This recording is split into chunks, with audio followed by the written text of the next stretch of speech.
The transformation of the unpleasant plot of land off of Colfax has begun. Construction of the long-awaited sports complex is underway. MSU Denver started Phase 2 on the Regency Athletic Complex this summer. The stunning new addition to MSU Denver's athletic program will include 8 tennis courts, a soccer field, a baseball and softball diamond, and will also feature a fitness trail, which will circle the entire 12-acre complex. Fans will also be able to cheer on their favorite team, Metro State, from the new state-of-the-art stands. The soccer, softball, and baseball team will be leaving the scenic Auraria fields that they called home since the 70s. It is about time. Women's basketball lost its third overtime game this season, this time to Fort Lewis, 89-88. They found themselves having to play again the next night against the struggling Adams State Grizzlies team. It was senior night for a quartet of special Roadrunners who played their last home game of the regular season. Cassie Lambrecht, Kaya DeGarmo, Amy Nelson, and Ty Jensen had phenomenal careers at Metro State. Metro came out strong in the first half, committing 0 turnovers and shooting 42%, but Adams State answered, shooting 55% from the field. Once again, it was all about the seniors. Look at Elena Velasquez hitting Amy Nelson with a nice pass in the paint. Nelson would go up, get the basket and the foul. Metro leads at the half 37-25. But this will be a tale of two halves as the Grizzlies used a 12-point run to cut into a 19-point lead. Velasquez halted the Grizzlies' run with this sinker for 3 of her 11 points of the night. With the win, Metro secures a spot in the postseason with a record of 11-9 in the RMAC and 12-12 overall. But have a tough challenge this weekend when they travel to take on UCCS and CSU Pueblo, who is second in the conference.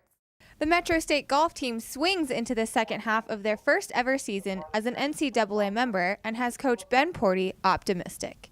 I love the chance to build this program from the ground up. When the job opened up, I knew it was a startup program. You know, our goals right now aren't score related. We're just trying to develop them and improve and get better, and hopefully by second semester, which is now, we'll be in a little better shape to finish a little higher in some of these tournaments coming up. That fall season was his first ever as a head coach after serving as an assistant at the University of Northern Colorado. He is hoping his recent accomplishments from the first half sets the standard for the future of Metro golf. We, being a brand new program, we knew we were going to take our lumps a little bit this year, especially the first semester. Coach Porty says that the fall season is a great starting point for the program, but the second half will bring a whole new set of challenges with 5 new players added to the squad. Usually there's not much recruiting going on between the 2 years. Now with us only having 5 girls, I was still in the recruiting process of trying to find some girls. I was lucky enough to bring 2 brand new girls in this semester.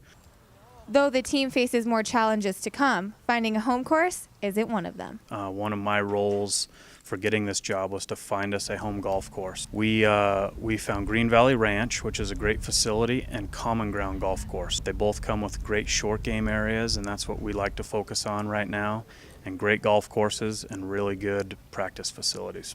The Roadrunners will look to build on their fall season. The first day of spring competition is March 18th in the Midwestern State Invitational in Wichita Springs, Texas. Reporting for the Roadrunner Review, I'm Megan Connor. You know who I think would look good in some skinny jeans? Mr. Captain America. Whew. The world is clamoring over a huge box office Hulk that's about to put the hammer down on the movie charts. I think you know where I'm getting at with this one, so let's take a look at this weekend's super must-sees.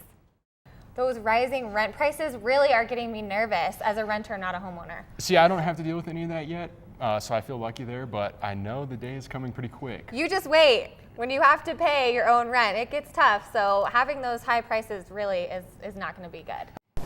Drivers in the area, get ready to meet the latest in high-tech traffic enforcement. It's called red light technology, and it will soon assist local police in their efforts to curb red light runners.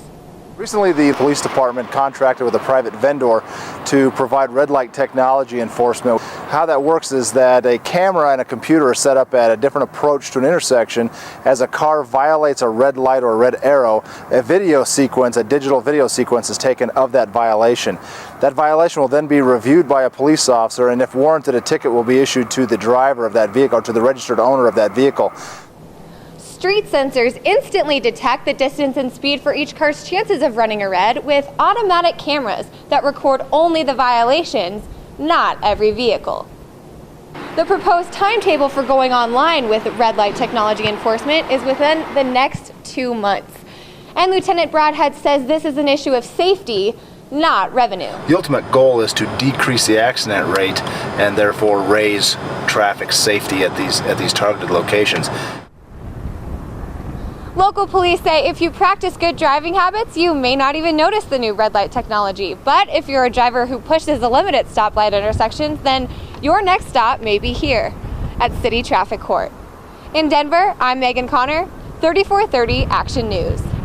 Returning for its second run on Saturday, La Course by La Tour de France will once again bring the top women in cycling together for what should be an exciting race. 120 riders will tackle 91 kilometers around the famed Champs-Élysées course. What a step forward for this team. Yeah, and this team battles. You know, it just shows you that they're able to do that. Last night, it was a career season for 5 players. Cassie Baird had 16 kills, 3 service aces, and 2 digs.